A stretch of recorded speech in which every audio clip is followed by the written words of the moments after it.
I actually have some examples here of how you might link up your solutions to barriers, right? So this is not an exhaustive list, but just to get you thinking in the right direction, something I saw on the chat was turnover. So let's just take that as one example. If you have a lot of staff turnover in your organization, and right now I think staff turnover is at an all-time high in lots of areas with health provider shortages, you may want to look at how to form implementation teams.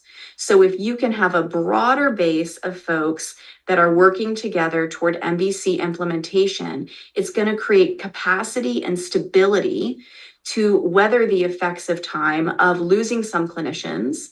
And then when new clinicians onboard, they're linked up to an implementation team. So they have a peer group that's already familiar with MBC and can help them in the onboarding process. So teaming is something we often recommend for capacity building in high turnover environments.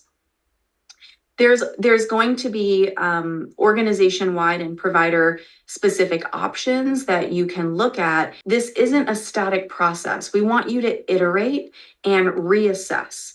So what that means is that you're constantly getting curious about those barriers, how the barriers are shifting on you, and then refitting your solutions, and then checking to see whether your solutions are useful.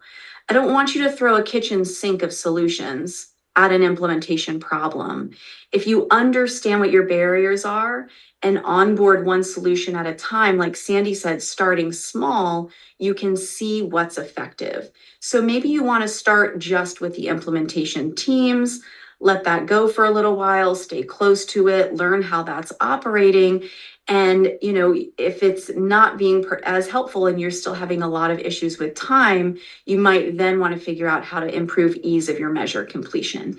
Add that on subsequently, okay? And always innovating new solutions when needed. And MFS is a measurement feedback system like Greenspace. So there are some folks doing measurement-based care without the benefit of an electronic system. Lots of folks doing paper and pencil collection and review of measures in systems, or they're using like rudimentary things like Excel spreadsheets. We know from the data that when there is clinical decision support, the type of support that a measurement feedback system offers, we do see better outcomes with measurement-based care. But we always say we don't want the technology to be a barrier.